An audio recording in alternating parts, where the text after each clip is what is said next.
Evening.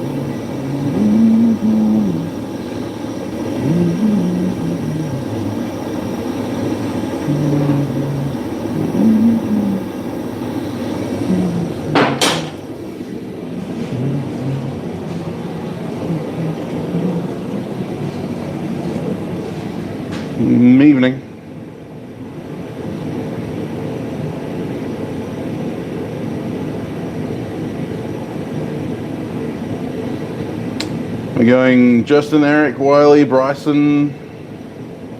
How are we? Just gonna cut some hammer billets.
George Orwell, India Man, Bob, Neil, Jared, Casey, Wiley,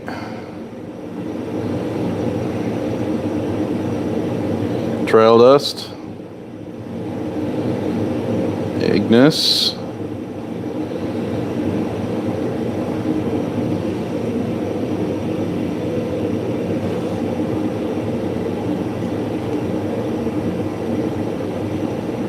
that's a pretty full-on day, Jared. Hey, Stray Dog, I'm making hammers today. Morning, Bobby, Wombat, Chaz, Alex.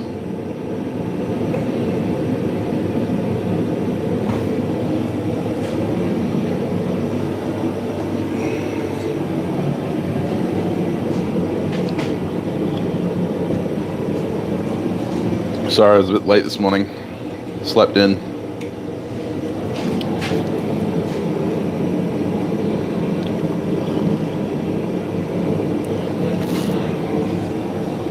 Don't need extra work. Yeah, well.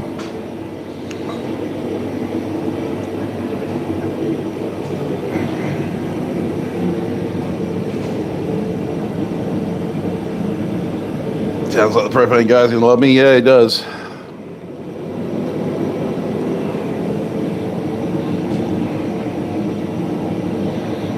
He certainly does.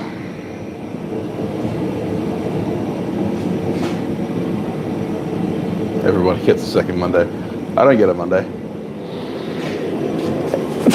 Oh, jeez.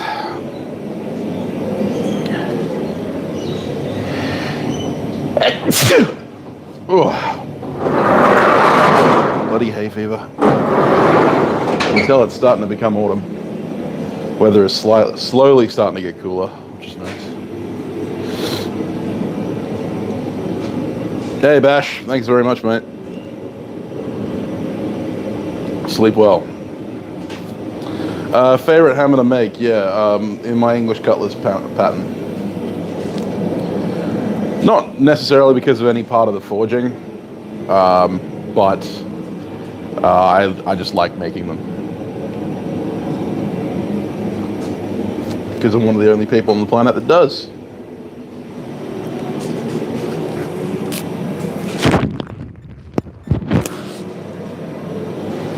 Ugh.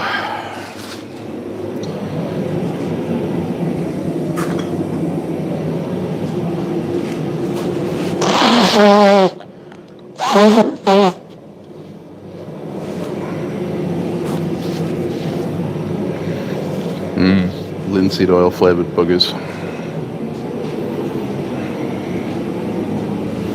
Hey, Thomas, you came at a good time. Every day is Monday. Well, not until 5 on Friday. I work the weekends, so I don't have a Monday. So an English Cutlass hammer is a dog's head. Dog's head hammer just simply denotes a hammer that has more weight on one side than the other. Normally only has one striking face. An English Cutlass hammer is based originally off a file cutter's hammer, in that it has a taper from the rear to the front, and then it has another reverse taper, shorter reverse taper. And what that does is give you a smaller surface area of impact compared to the surface area of the major billet. Actually, it is, Jared. One of the ones that's in the forge today is yours.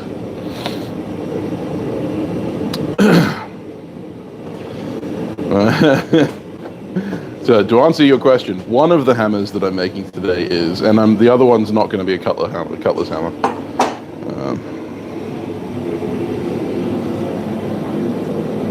I think the other one's going to be a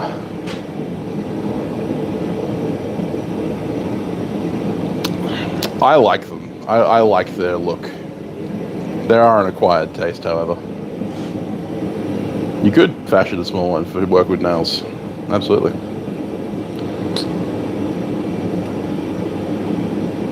Yeah, I'm with you, Gibberon.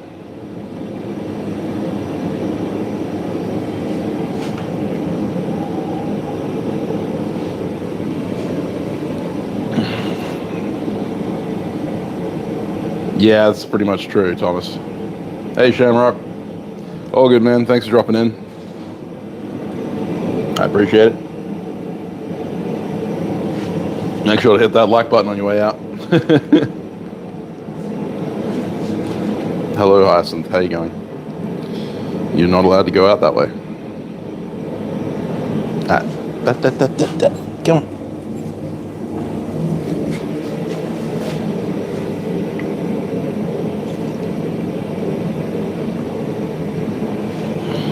Morning, Joel. All right, Alex, thank you very much.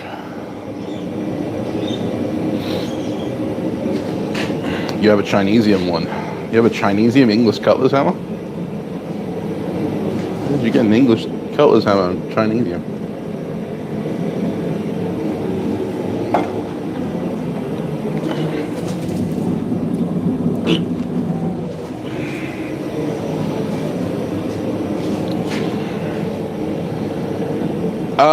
Yeah, so the Japanese use dog's head hammers, which are slightly built different.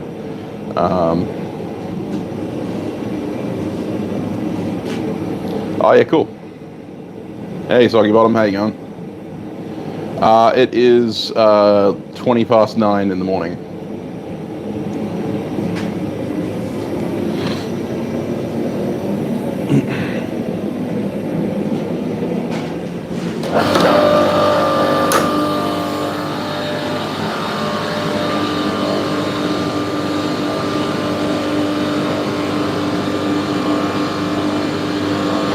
Hey Bryson, I'm not gonna glom onto my chickens. All good, Chad. Thank you very much for checking in. You can always check the VOD later.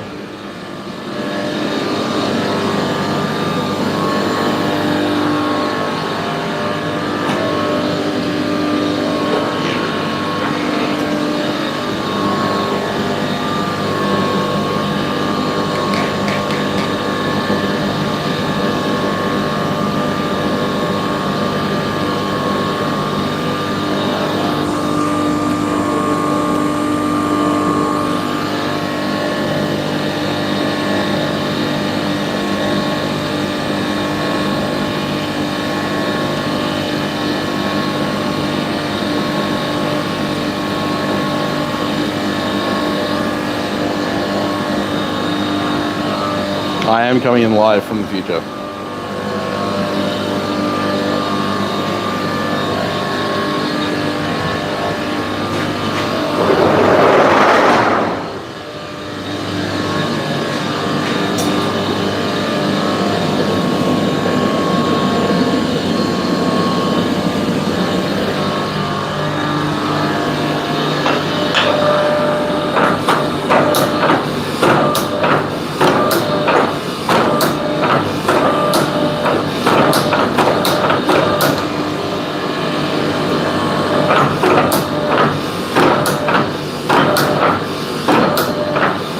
Creating some of that reverse taper.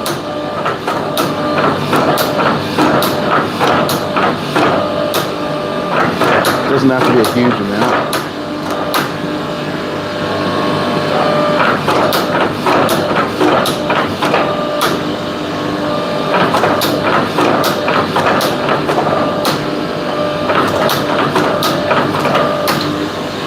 Yep. That's all that's needed.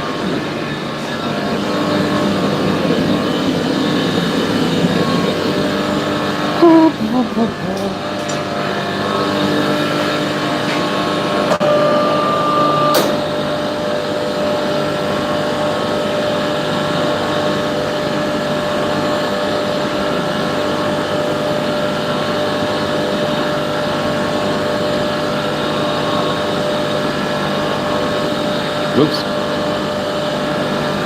They figured out the time travel formula, huh? I'd be interested to hear the research on that.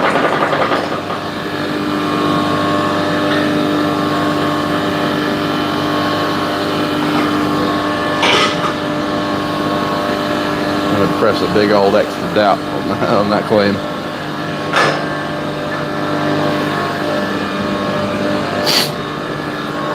Seeing as we still don't actually know what time it is.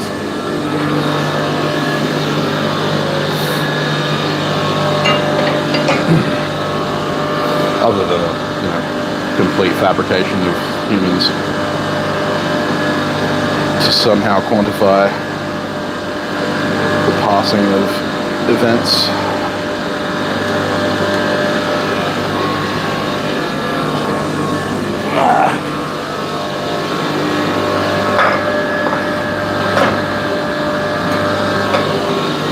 I need to tape at the back of that.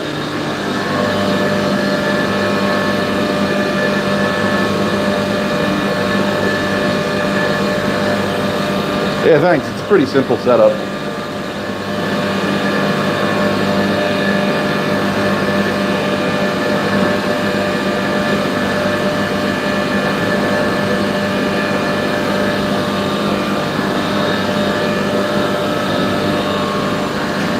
Coated the Colt 32 pocket Hammars. Nice.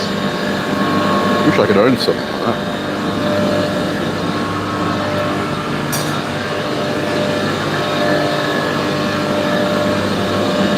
Love those little pocket guns.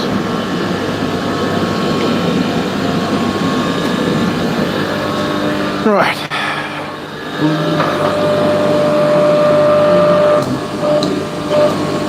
Give it a little bit of a run.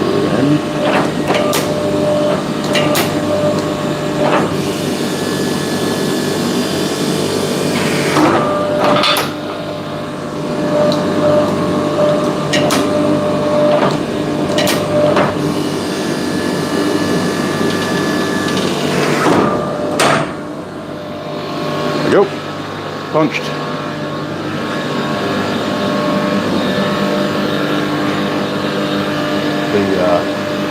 The plug gets stuck in there, but you can just knock it out pretty quick with a drift.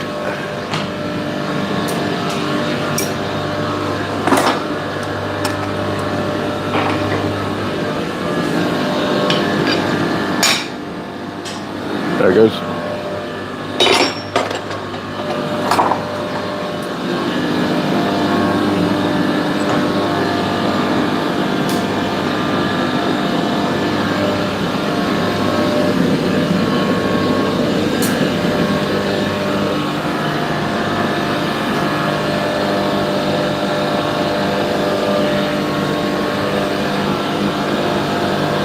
Just too damn easy.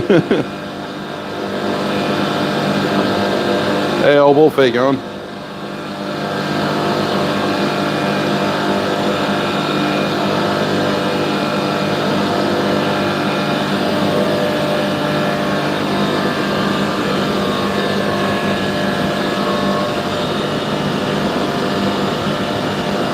I need to tighten my rivet a little bit on these.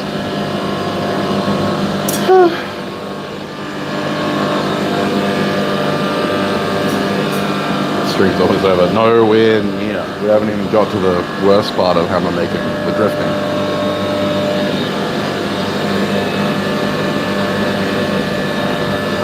Yeah, no, it's a pretty warm day today, Thomas. I wouldn't be seeing anything but shorts.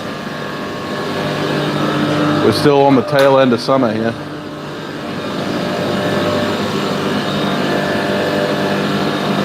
Hey, Crawford, how you going?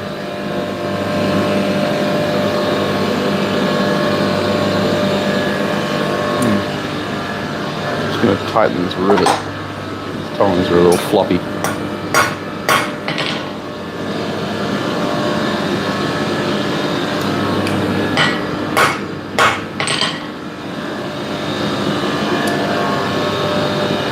Yeah, that's better.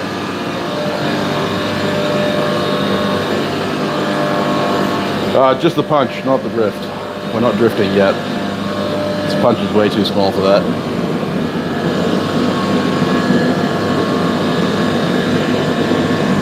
Find my center punch mark. There it is.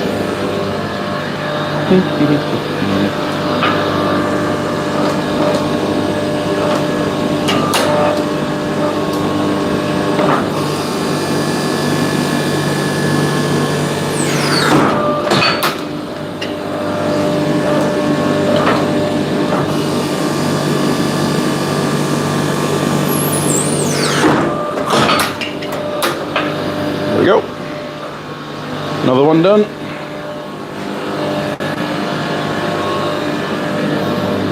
then we'll just knock the slug out.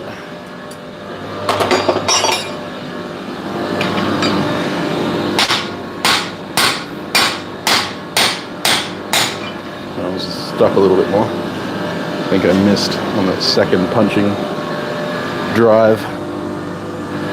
And that's okay. We can fix it in the drifting.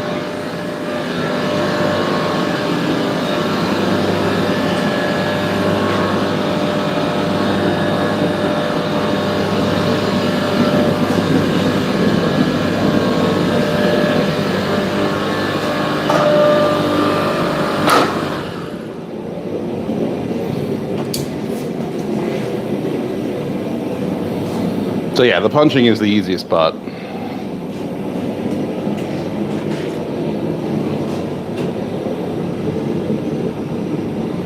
I am in Australia, yes.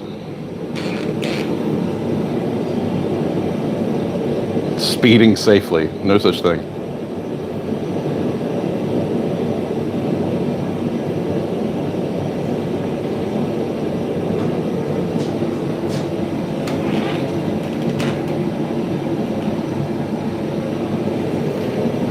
Try to capture everything at once rather than moving the camera around a lot.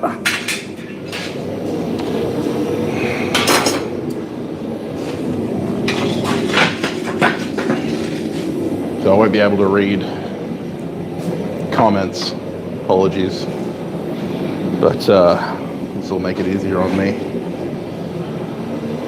Because now we get the fun part.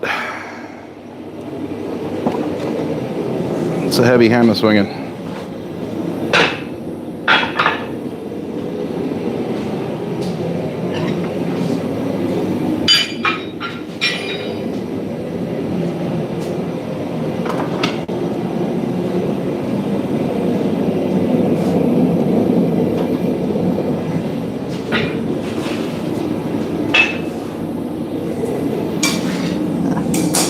That goes down there.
This is my new anvil, yes.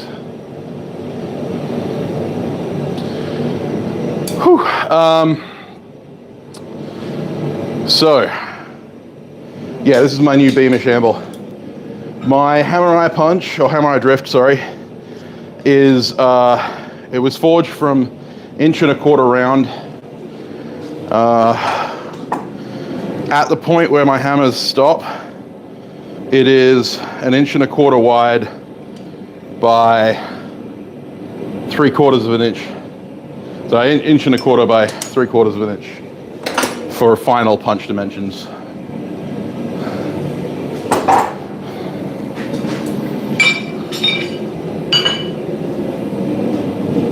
All right. Now I punched this one a little skew whiff, so I'm gonna have to do a little bit of corrective drifting here.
worries. See you, Gibberon. Barrel drift? I don't know what you mean by barrel drift. Basically, I made a round taper from up here to down there and then flattened the sides off. And that was it.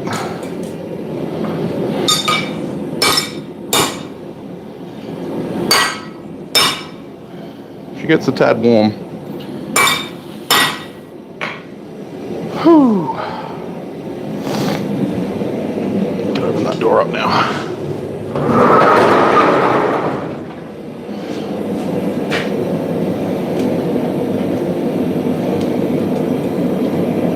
To answer your question, I need a power hammer. Not that I could run one here, but I feel like it would help.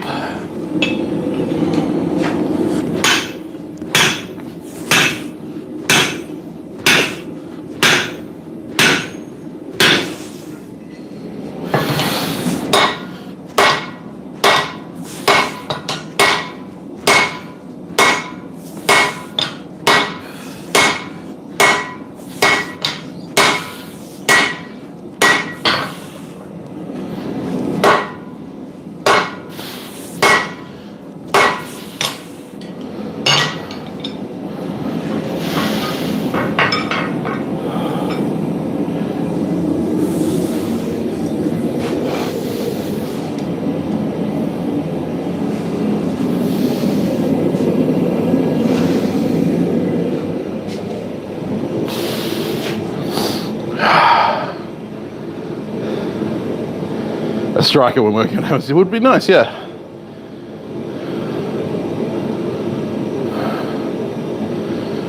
What's the advantage of having more weight? It's self-correcting. Hey, Mr. Bullion. How you going?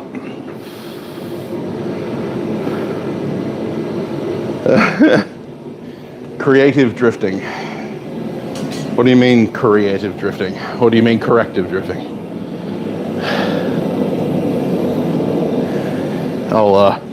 I'll talk about corrective drifting after this heat.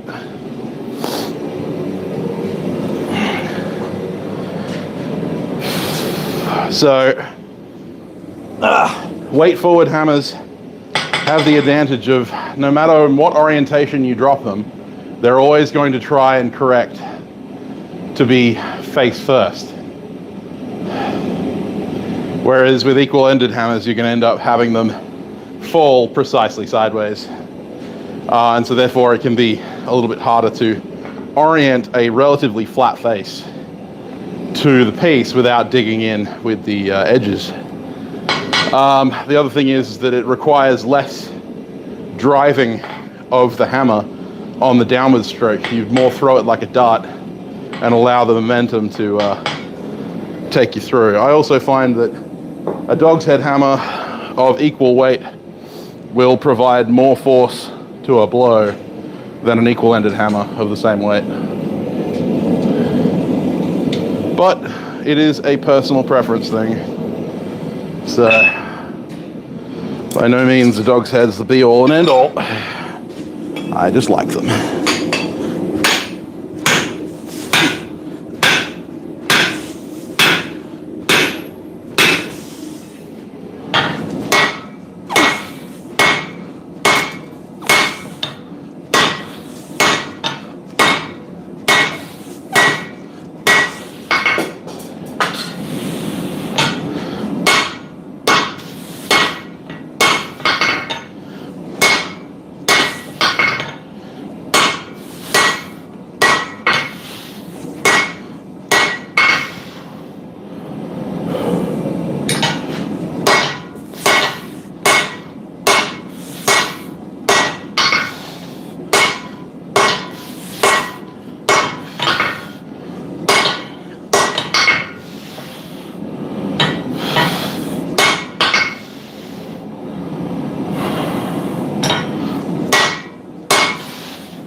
So corrective drifting normally is required when you stuff up the punch, which is what I did with this one.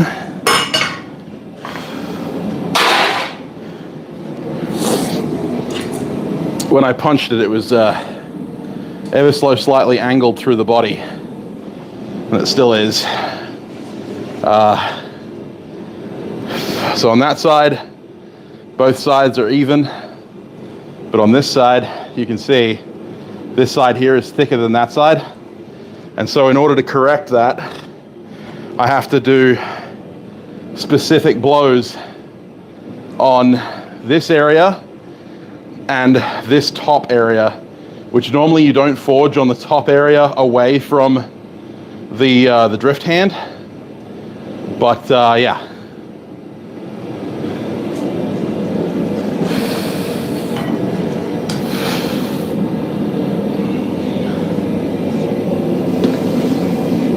You're just trying to correct things that went wrong in the punching. So I'm using 1045 and 4140.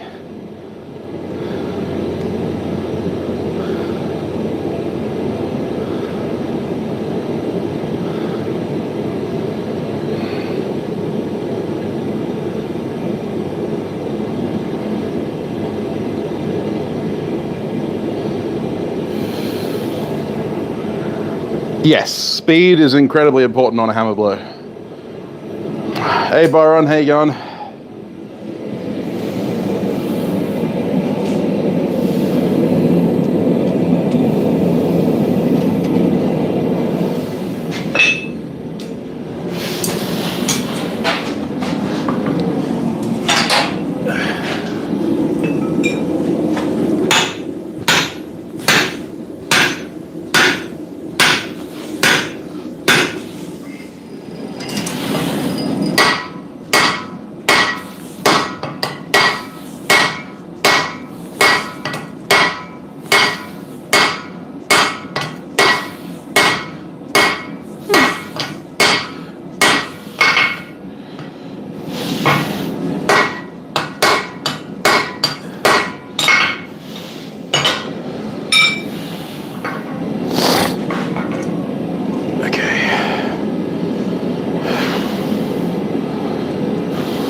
Alright, so next here I'll draw the nose out. Hi,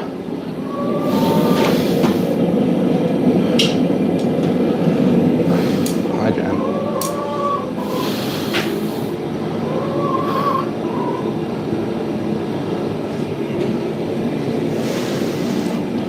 It's pretty simple physics. It's just force is mass. I believe it's mass times velocity squared. Or is it velocity times mass squared? Equals mc squared.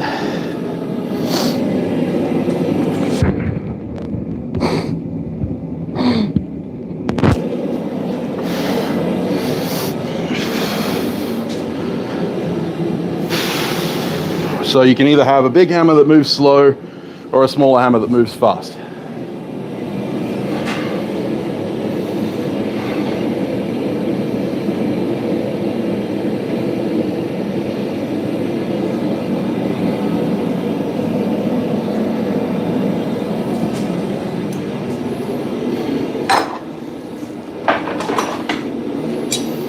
And given that the majority of the time you're working with a limited amount of time in the heat,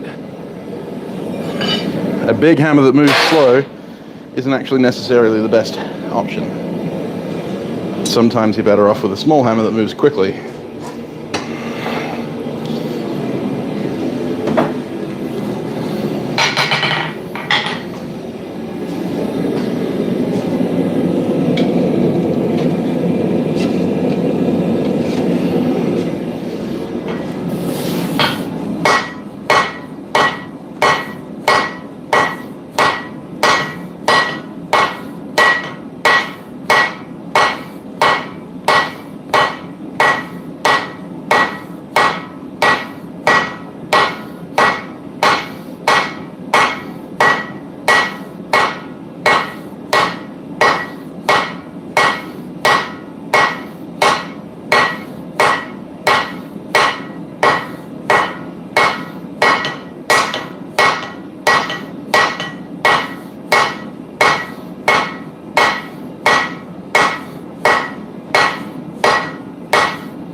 Oh, cool. You work with Roy. Medium speed, medium drag. Hey, Dragon Water. How you going? See you later, Soggy Bottom. Whew. All right. Oh, let's drift again, like we did last summer. Let's drift again, like we did last year.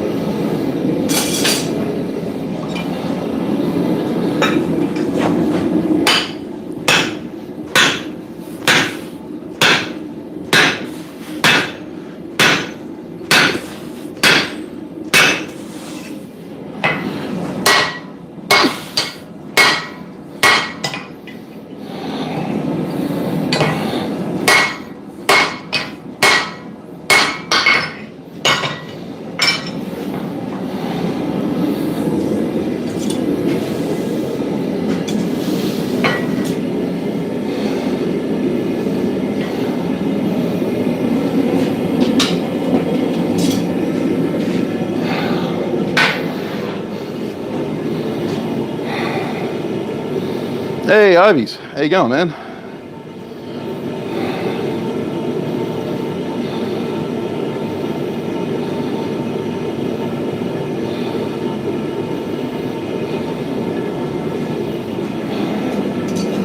Technically, you get to watch 2 hammer builds simultaneous.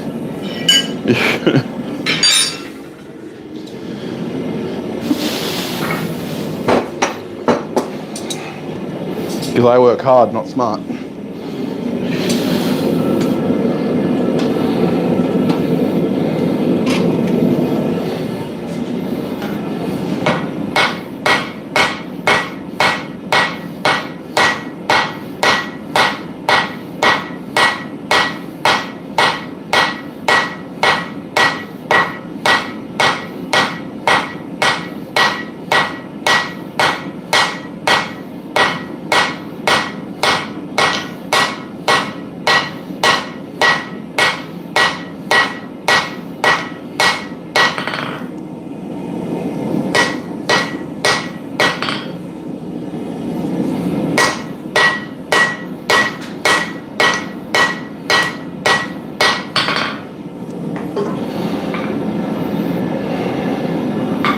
Cool.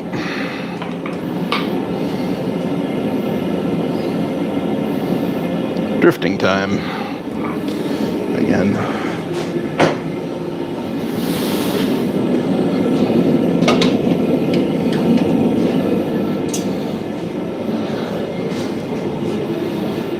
Hey, thanks, Thomas. I appreciate it. I'm glad you enjoy the content. I don't even think I have that kind of stamina, Anson, but I'm here. Hey, Wayne.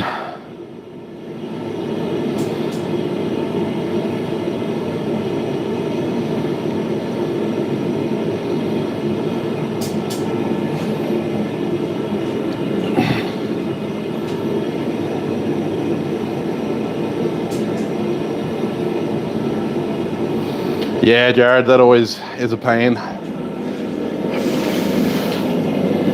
I didn't get rid of my O'Dwyer until I'd had my new Anvil already in the shop.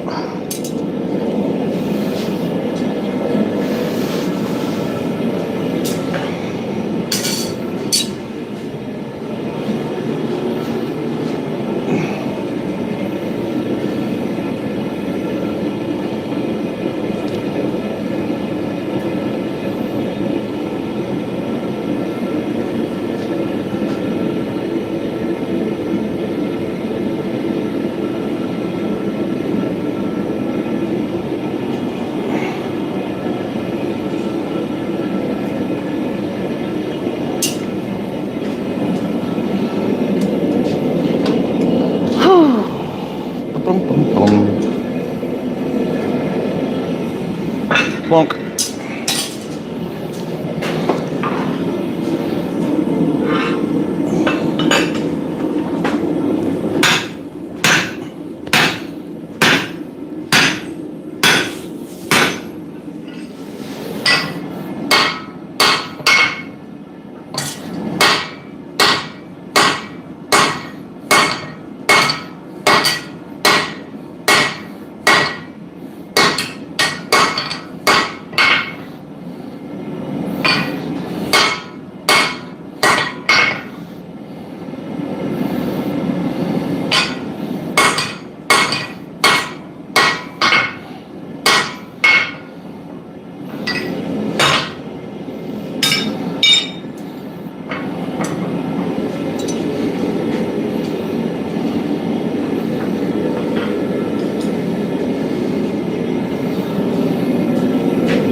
Ow.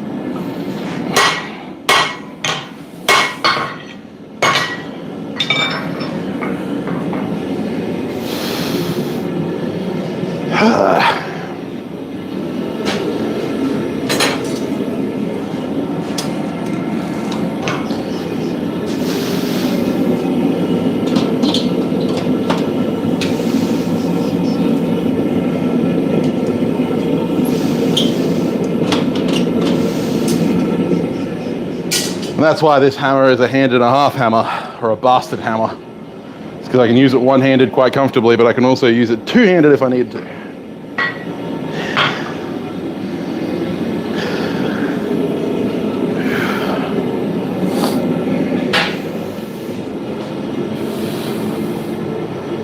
Red things are hot, yeah, it's true. I got some scale between my finger and the drift.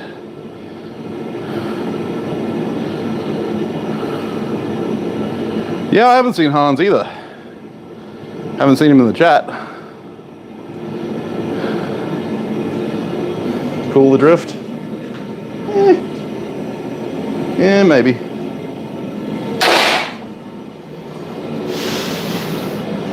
I try not to cool it too many times because the heat actually helps with drifting out there or drawing out the cheeks. If the drift is too cold, it takes more heats to drift because the drift cools out the hole and the steel doesn't move as easy. Only time I cool it is when the heat starts creeping up into the handle.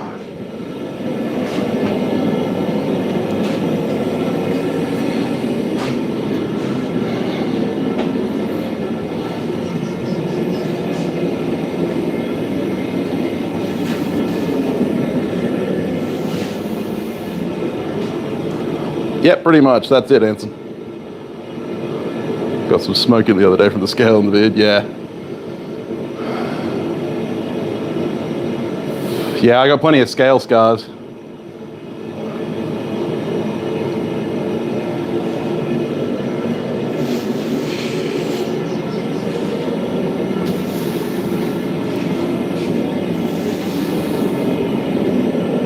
Good old scale scars. Plenty of those. It's only when drifting hammers that I get the worst scale burns. Forge welding and all the others combined don't give me as many friggin' scale burns as drifting hammers.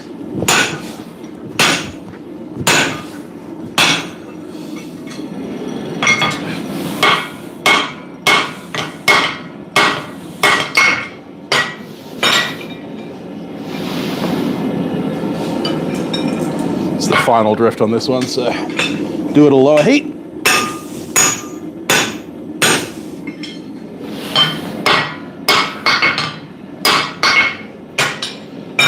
And that's it. Bob's your auntie. Fanny's your uncle. One English cutler's hammer for Jared. Nice.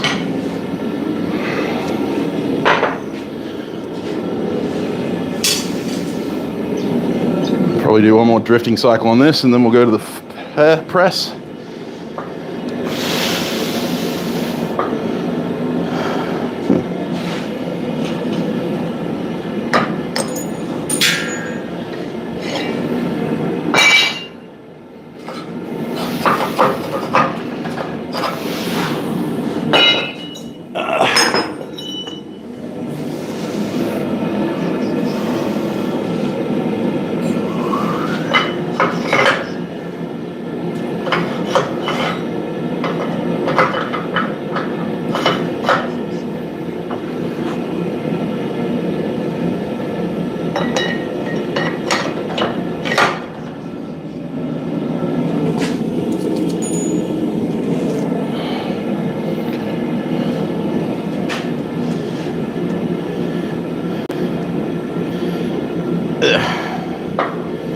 Yeah, I seem to have bent my retaining pin.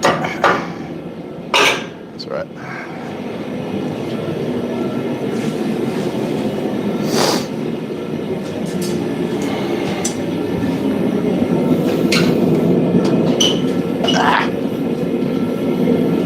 Pull it away.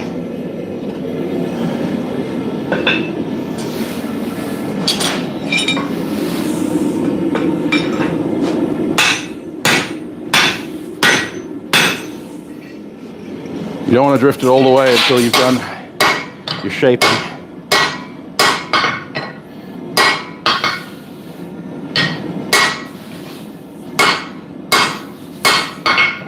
Whatever shaping you intend on doing.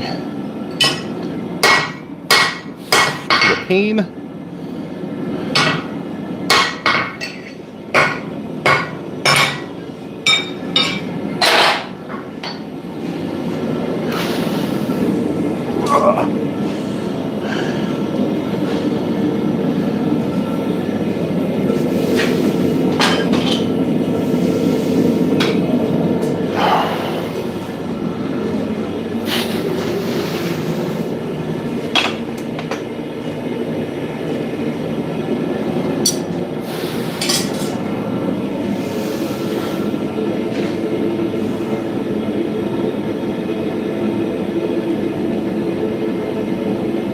I am invisible. How you going, Aimless?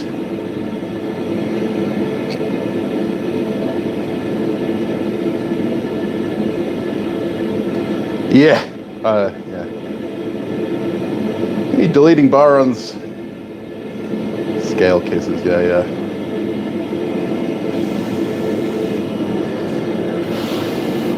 The only time I worry about scale burns is when the scale gets trapped between whatever tool I'm holding and my hand. That tends to sting a little. I'm just gonna go get myself some Vasa.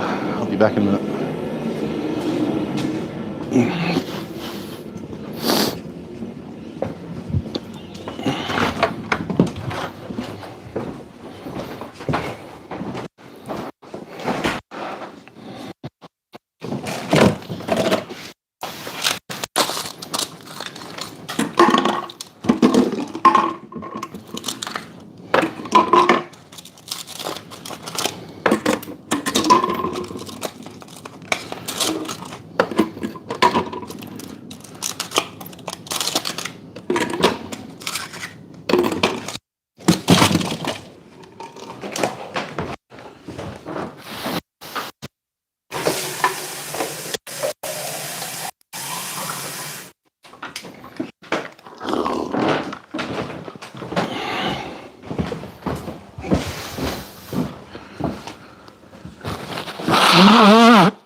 Alrighty.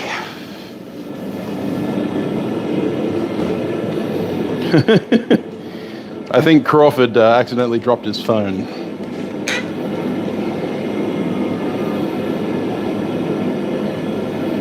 Or at least that's the excuse he's using right now.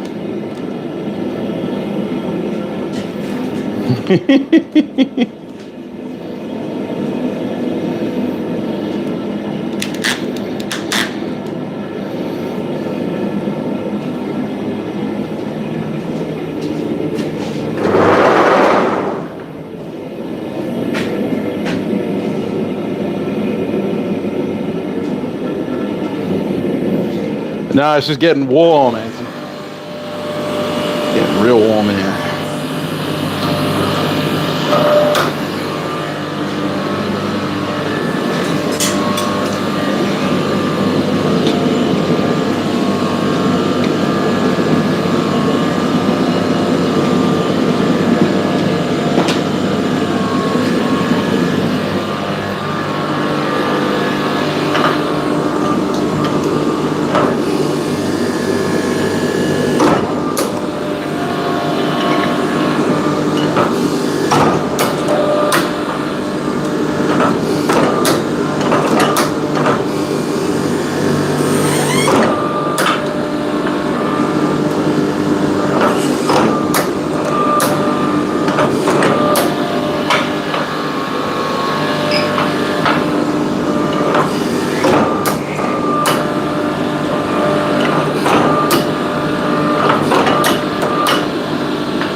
Yeah, I get a little bit of deflection.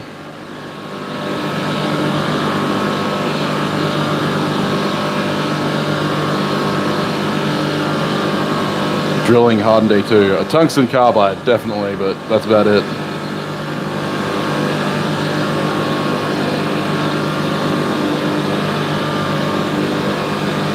Yeah, tungsten carbide is pretty much your only guaranteed bet.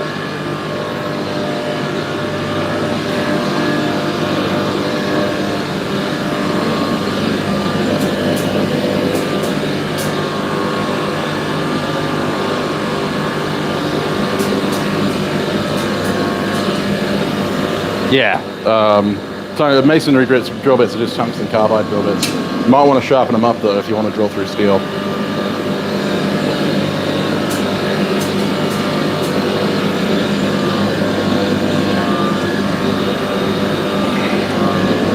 Most masonry bits are just tungsten carbide brazed onto high carbon.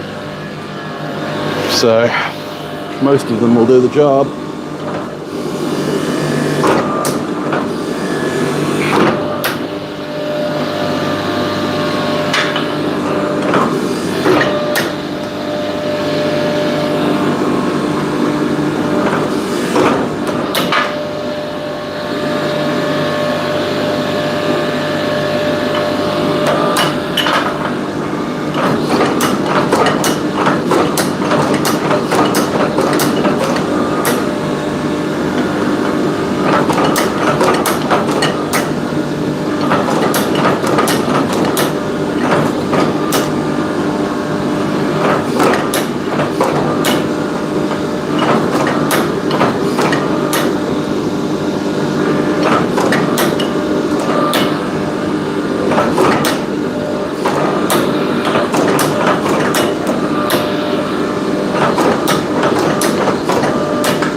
Yeah, I definitely need to straighten that retention pin. That's okay.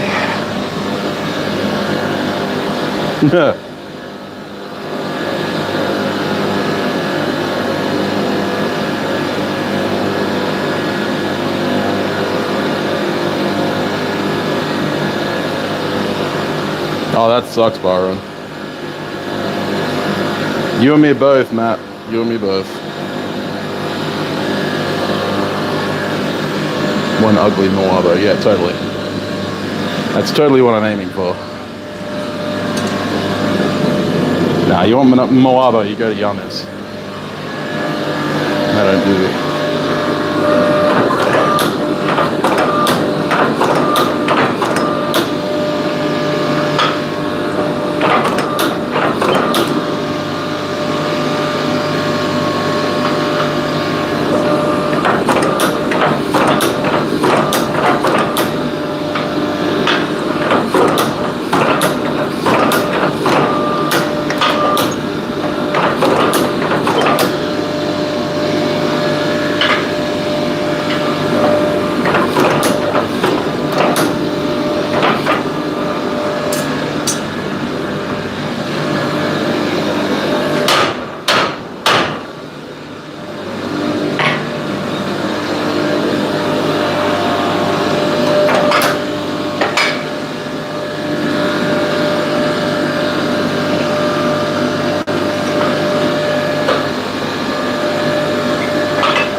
I'm gonna do something different with these. Octagonalized face. Because I feel like it.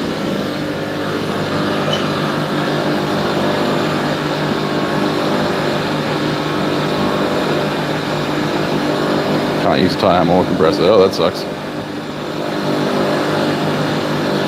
Polycarbonate shims. I have tried shims, not polycarbonate, but I've tried carbon fiber and a couple of others, and all it ends up happening is you end up galling the guides.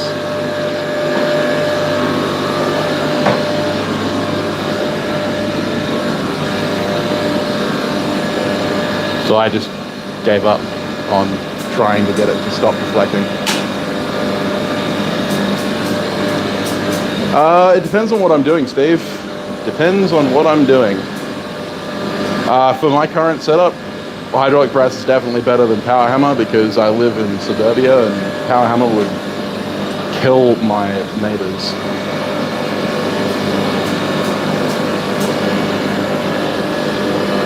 All right, 400 amp service, nice.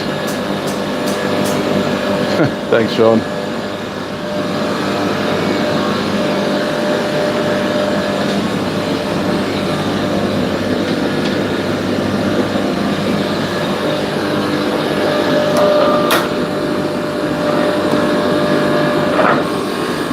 When making hammers in Damascus, hydraulic presses definitely have the advantage. When making thin stuff,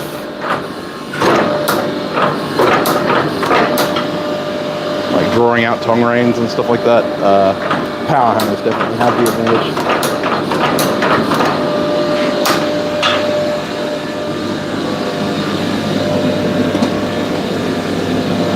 Stuff that up.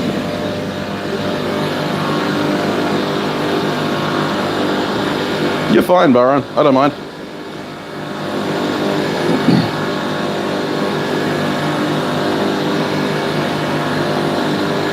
Not to mention my floor, yes. Include that too. Especially as I'm renting, so I can't really put in a giant slab to support a power hammer. But my neighbors are more of an issue.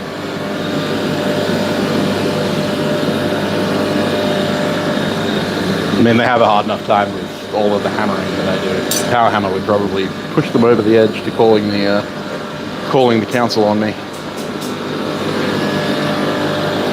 One day, if I ever actually make it as a businessman,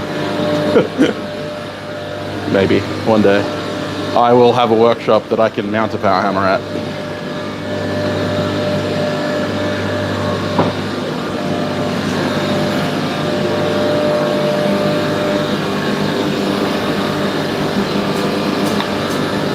Well, yes, it is just a log splitter, and yes, I did just use the same pumps and everything. The only thing that's not stock on this log splitter is that piece there and this here. The rest of it's all just the original.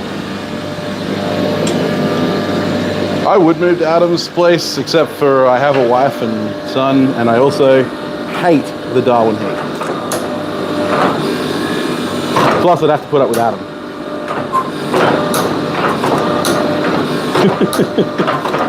He knows I'm joking.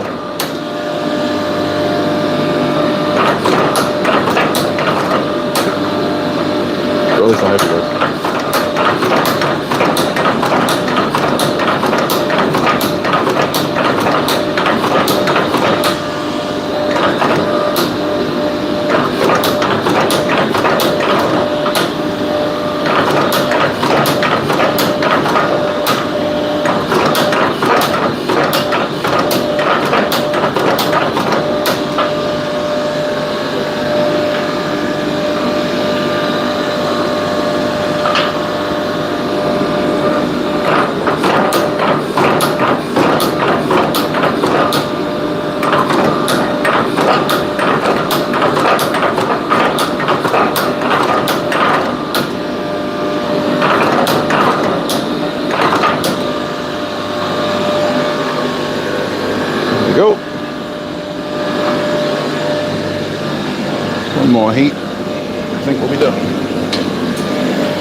Totally, Byron. That would totally work.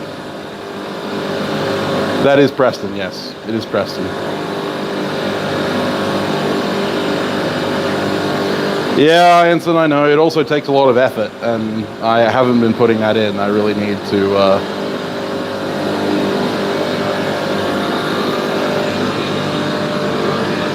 really need to knuckle down and make some more stuff.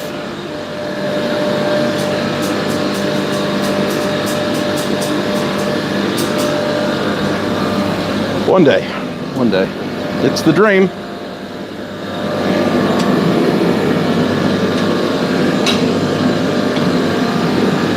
I dreamed a dream in times gone by.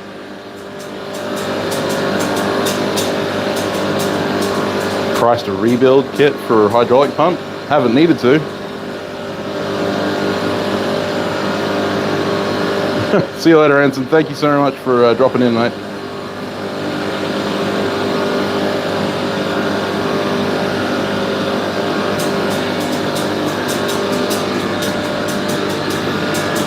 I bought Preston brand new. So.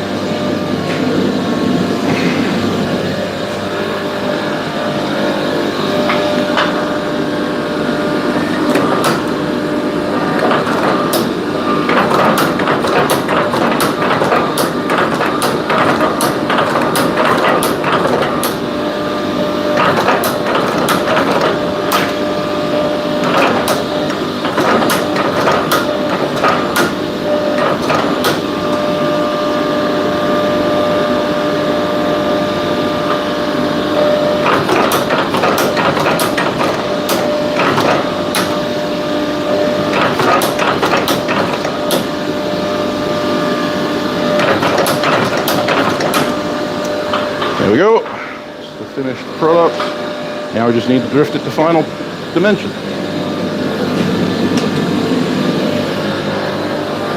Always do your shaping before you do your final drifts.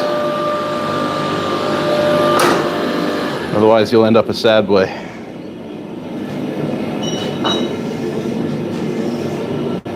Yeah, I'd bite off any excess, correct. My teeth. Yes. Yeah, I grind it off.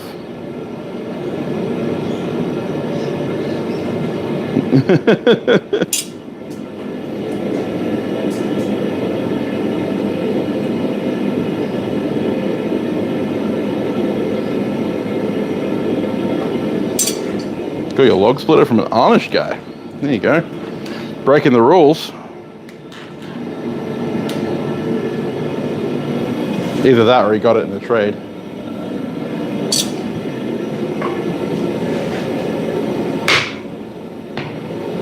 Apparently I need to stick another wedge in this. I'll get around to it. Right after the hammerhead flies off and kills me, I'll do it.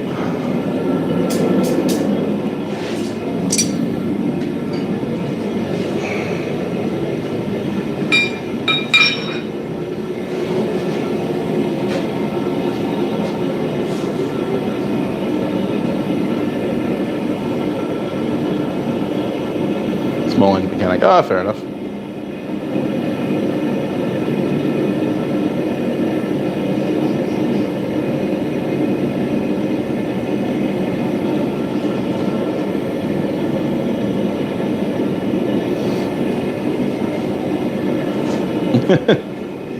Not quite a 10-pounder. This is only 5.5.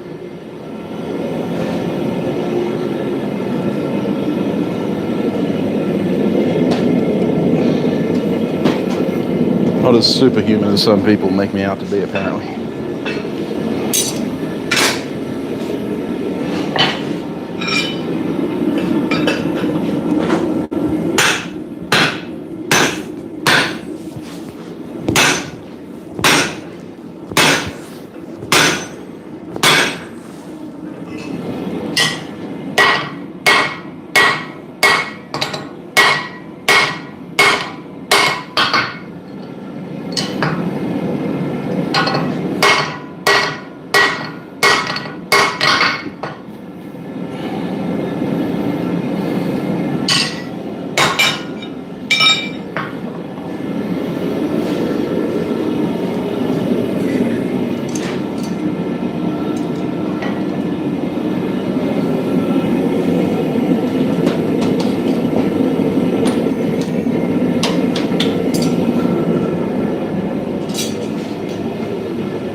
I appreciate that, Matt. My head's gonna get too big for my head wrap. Hey, Metal Blueberries. It's all right, man. We're not doing class today. Hey, Ryan.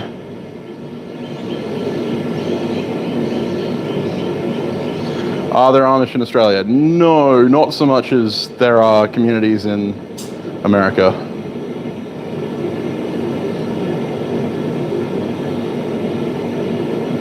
What did you just see, Crawford?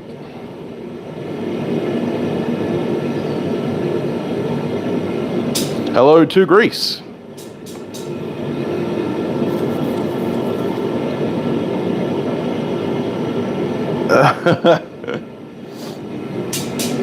You wanted a straight pain, didn't you, Ryan?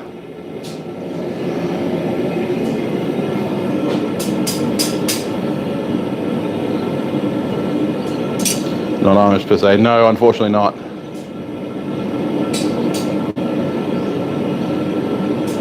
There are definitely Irish in Australia. Hey, Corey.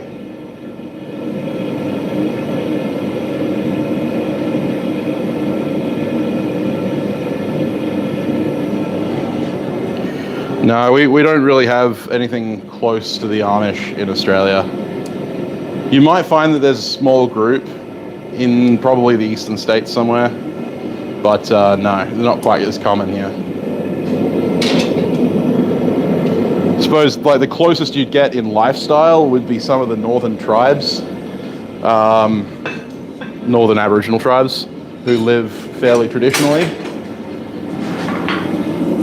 But that would be the closest I could guess. And as far as lifestyle goes,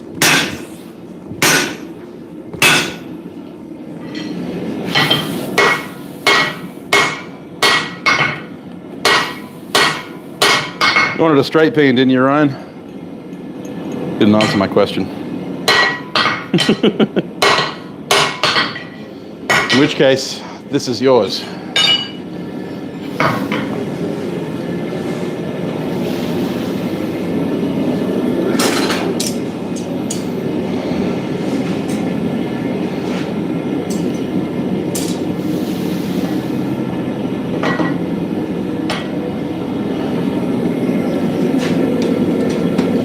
Maybe closer to 3 pounds than 2, though.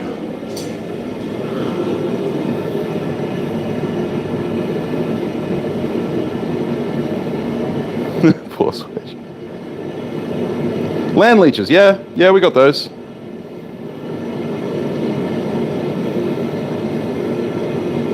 Hey, Chris, how you going?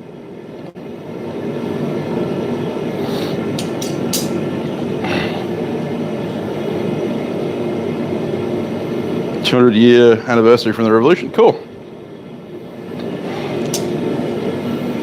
Happy Revolution Day.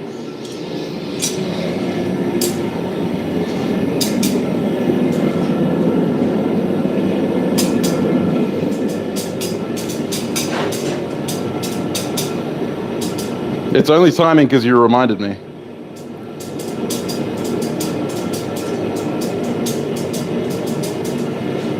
Hey, Rodney, how you going?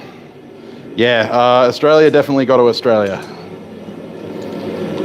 We got to pride ourselves on our horrific animals.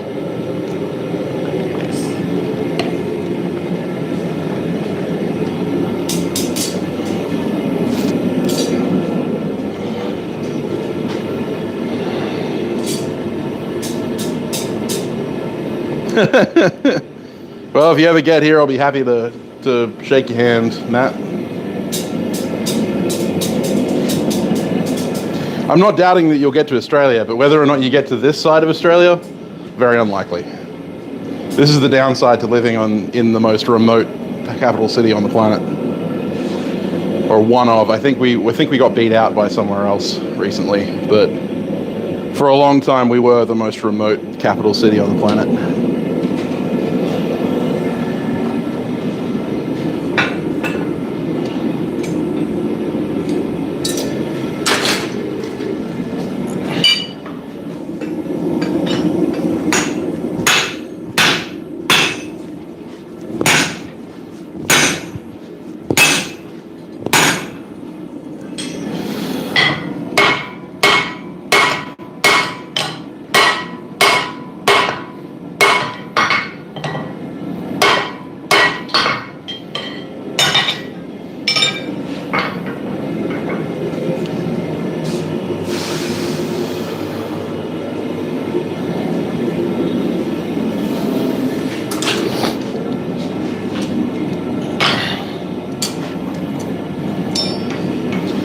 2 more drifting heats, I reckon.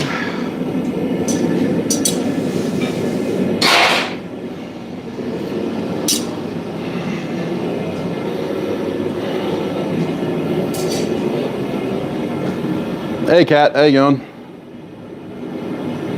Australia's just a little old place. Yeah, totally. It's the same size as the US.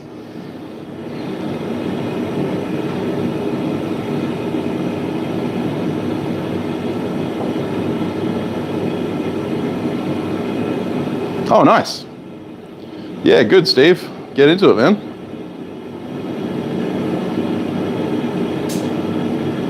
Yeah, fair enough, Matt. Well, when you get here.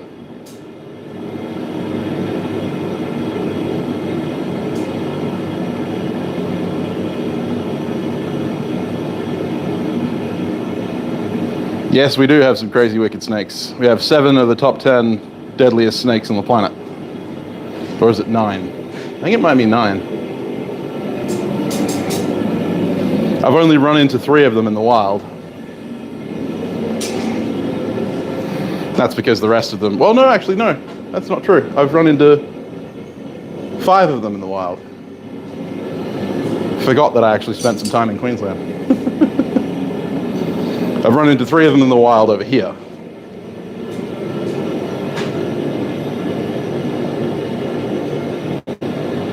Concreting. I frickin' hate concreting. New/old phone. Fair enough.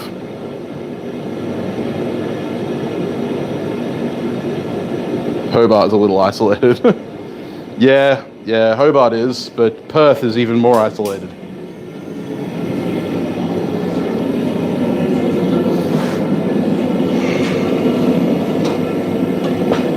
We are very isolated. Most of the people I know that come to visit Australia end up going to the eastern states. Sydney, Melbourne, the Gold Coast. Very few of them come over here.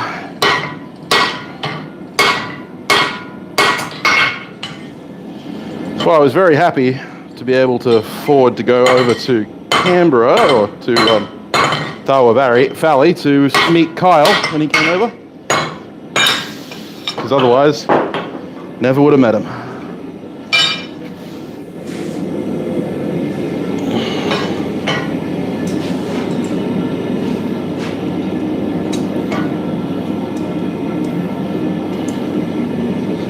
Alright, one more drifting pass. And I'll mark it on this drifting pass, I think.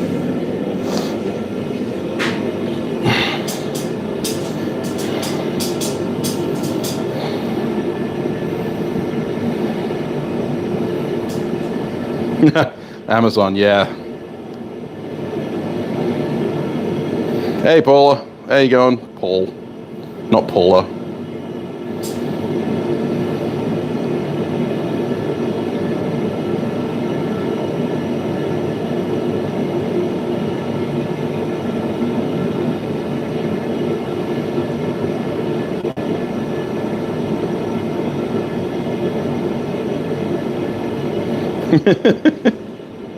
Drop forged indeed.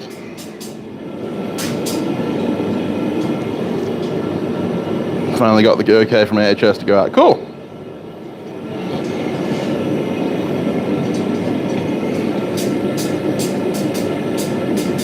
Hey, Damascus. Sounds good, man.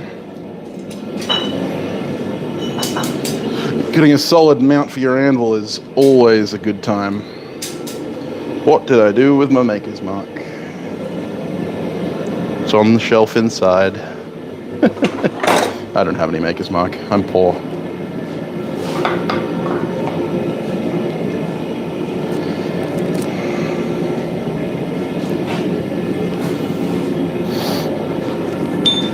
Okay.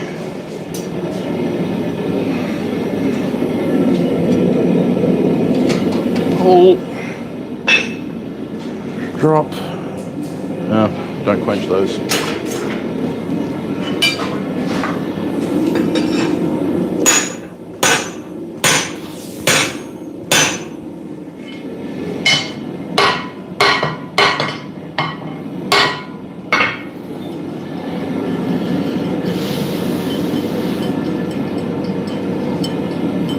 Bugger it.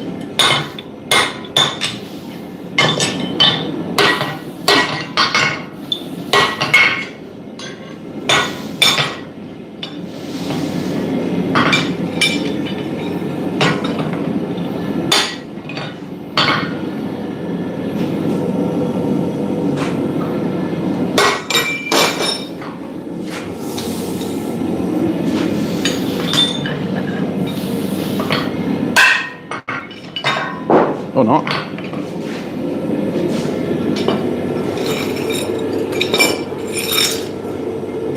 Oh, it's upside. You fucking dumbass. Oh well. Nicely done, Samuel.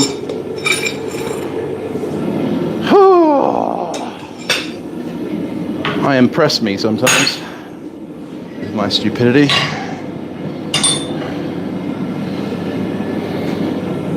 Let's see if I can stamp over it. You're gonna get a super special hammer there, Ryan.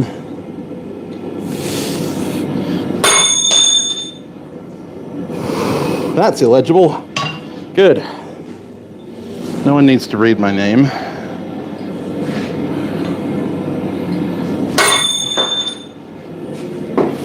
Why is it at an angle?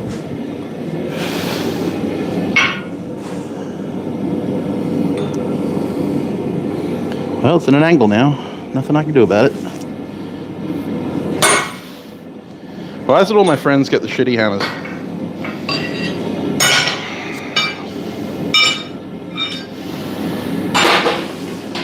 Alright. Well, that was disappointing. I need to make a mark holder.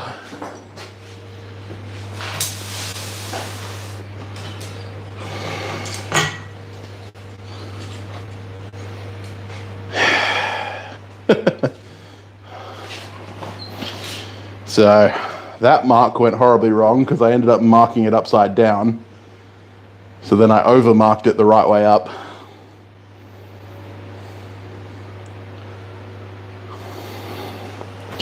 And then this one ended up at an angle for some reason. But that will do. The peen is at a slight angle because the deflection in the press does that. But that's okay because I'll grind it straight. You can see it's slightly twisted to the hammer, but that's okay. As I said, I'll grind it straight and make it usable. And then we've got my favorite style of hammer, English cutler's hammer. This one's going to see a bit of grinding and stuff, so I can always mark it after heat treat. But that one's for Jared.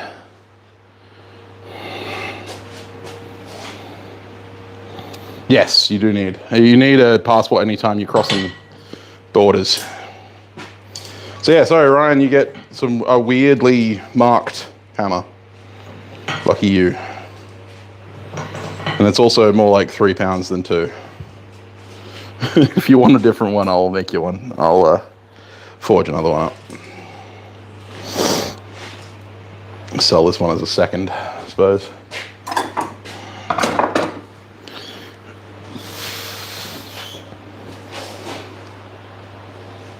Yes, I can. The original cutler's hammers were based on file cutter's hammers, so yeah, it's not hard. See you later, Neil. That cutler's hammer is probably 2.5 pound. See you, Neil.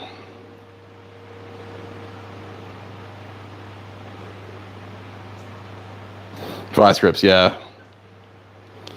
No, I'm gonna make a set of tongs for it. I'm gonna make a set of square-jawed tongs to hold it like that.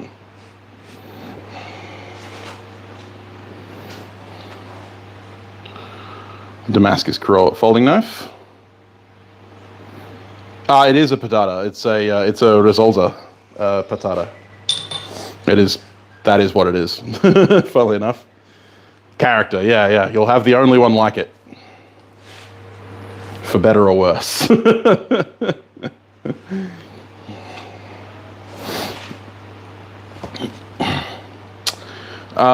So for that Damascus, I'm actually thinking of selling that, and I'm currently thinking about 550. Potato, patata, indeed.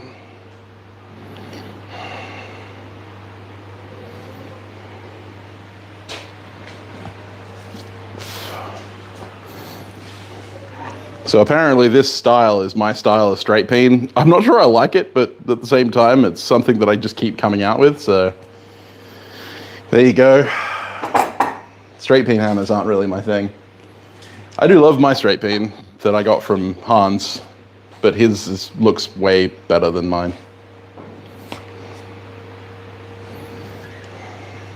But I don't want to copy his design because that would be theft.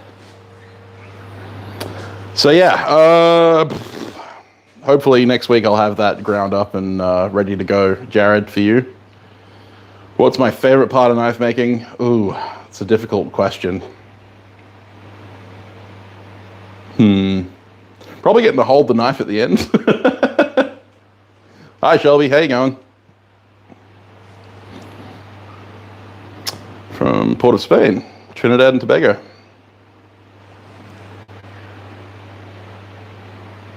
Really interested in forgery. I have an entire playlist on tips for beginner blacksmiths, so if you're interested in that kind of thing, then check that out. Otherwise, that's hand sanding. Yeah, that's right. Otherwise, best tip I can give you is find a class as closest to you as you possibly can and go. Just had crawfish. Nice. I've never had crawfish. One day, I need to go to America. You think you need a diagonal peen? Yeah, I want to make some diagonal peens. Hand sanding is the in thing, yeah. His favorite's accidentally cutting himself. Totally on my perfection.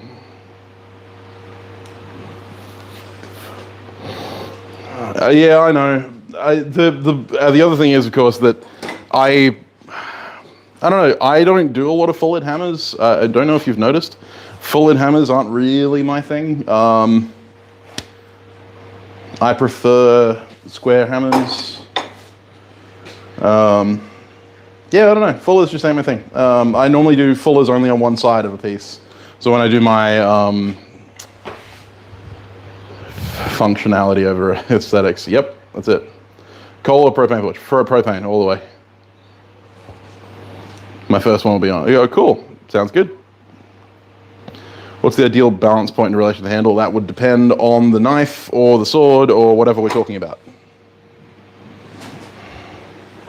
I need to make myself up a jig so I can make more of these French cutlass hammers, French cross beams. I want to make a bunch of these. 2.5 pounds are 175 plus postage, Australian.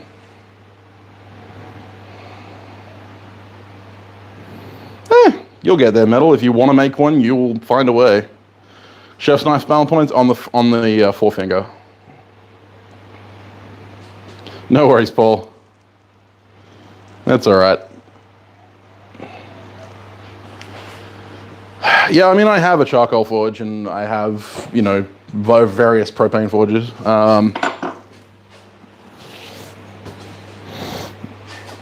don't have any coal, so coal is a pain. Do I have any available on Etsy? No, not right now. I will have hammers available on Etsy soon, but I've been working on custom orders and stuff like that. Yeah, making hammers is insanely easy. Like, I make it look a lot harder than it is. To make a usable hammer, you don't need to do all the fancy shit that I've done. You can literally just put a hole through a piece of steel big enough for a hammer, and you've got a hammer. As long as you can stick a stick through it. What kind of hammers do cutlers and bladesmiths use at the peak during the 18th, 19th century? Do we have resources on what their workshops look like? Yes. So Sheffield, most of the time, if we're talking cutlers, we're talking Sheffield. And they were using, this is a threaded version because I make it made out of threaded rod, but they would use something akin to this, which is called an English cutler's hammer, funnily enough. So English cutlers saw the design of file cutters hammers, which are slightly more curved, slightly more angled to the handle, very short handles. And they used chest height or slightly lower than chest height anvils with multiple dovetails in it, and the dovetails actually held various anvil blocks and stuff like that for doing different sections of the forging, and it was basically a process. Yes, British Pathé have a couple of really good ones. So some jambalaya, yeah. If a boat is an 8 foot of water and the ladder's over the side, so you can see 3 foot of the ladder and water rise 4 foot. How much of the ladder will you see? The fuck? You can still see 3 foot of the ladder because the boat floats. Duh.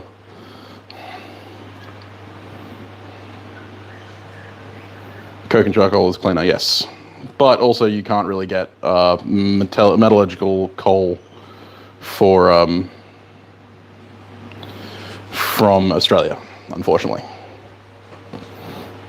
The fuck?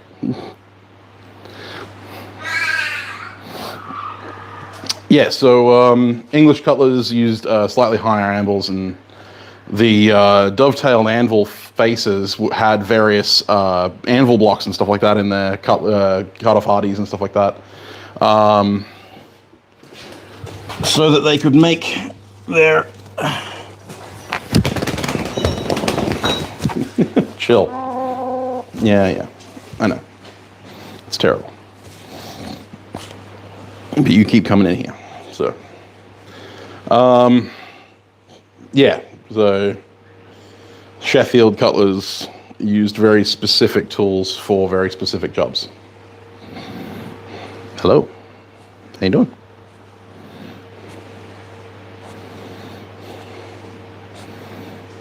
Portable heaters, yeah, they are very warm, it's true.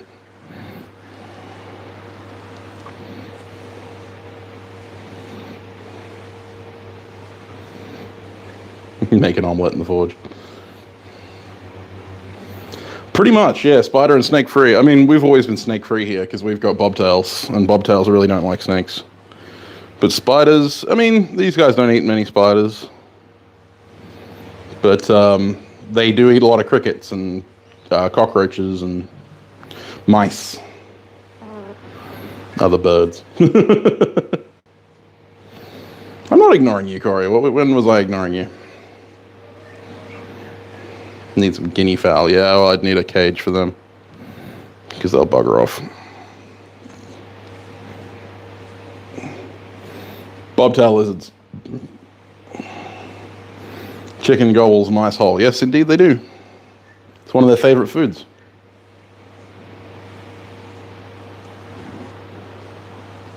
They'll fight each other over it. Neighbors would love you. Yeah.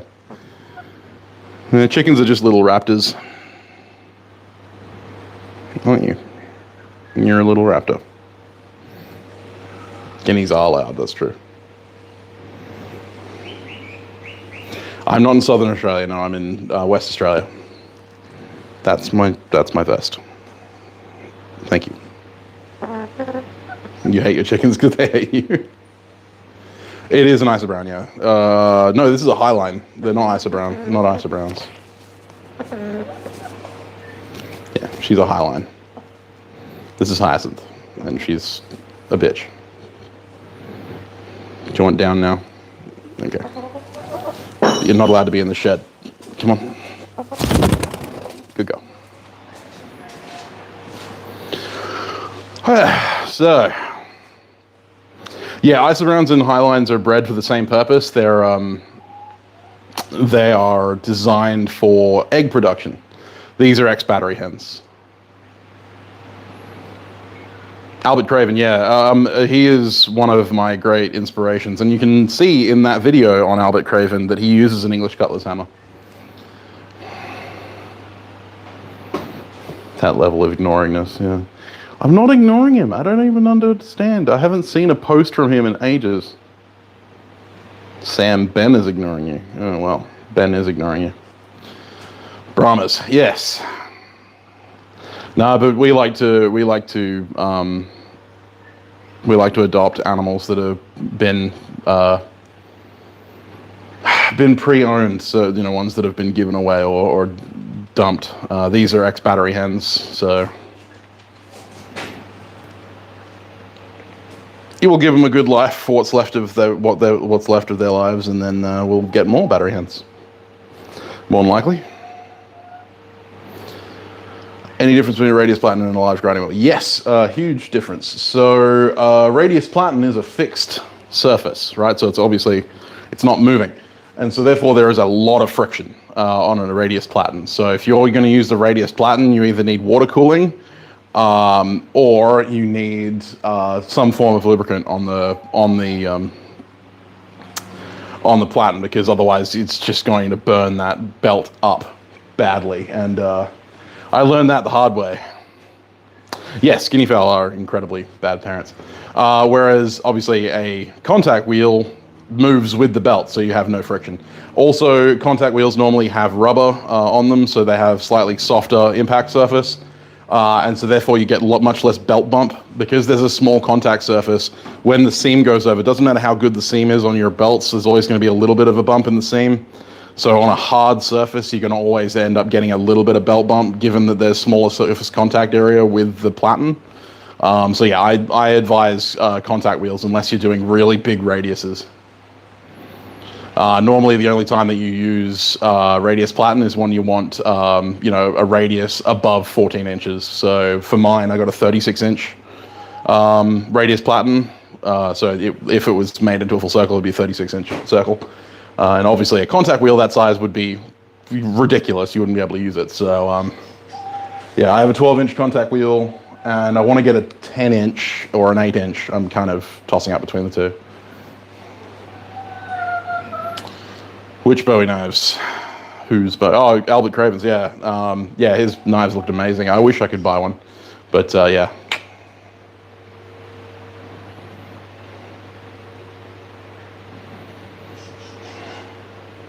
Experimenting with 36-inch radius platen. Yeah, I mean, they're good for, radius platens are good for like making chef's knives and stuff if you want to do an S grind, but otherwise, if you're doing hollow grinds and stuff like that, it's much better to do a contact wheel. Yeah. That's just physics. Anyway, I'm gonna jump off. I've got work to do. I've got other stuff to do around the house, unfortunately. Yeah, so Ryan and Jared, your hammers will be ready next year. Next week, not next year. Although the way I work, maybe next year. And I have a whole bunch of other hammers that I gotta finish. Car Street Forge's hammer is ready, blah, blah, blah, blah, blah. Lots of stuff. Got a new video coming out this week on doing copper wire inlay. My patrons will see that before everyone else. If you're interested in supporting the channel, you can head over to my Patreon. It's linked in the description below. Yeah, it was a Freudian slip on my part. But yeah, so if you want to support the channel, head over to Patreon, support me there. You can also donate through PayPal directly if you don't want to support me regularly. Waiting for too close to 2 years. Yeah, well, I mean, hopefully I won't leave you waiting that long. And yeah, my patrons will also be getting a Patreon-only video on me forging some tweezers, because I want to make another set. I want to make another set and make another video of that, I think. Maybe. I don't know. I might make it public. It depends on what the patrons say about this one. What size contact wheel do you recommend for hollow grinds? Depends on what you're hollow grinding, but most of the time I would recommend either 10 or 12-inch radius contact wheel. Not radius, 10 or 12 diameter. But yeah, thank you very much for watching. Hope you all have a good day. I will see you on Wednesday. Bye, guys.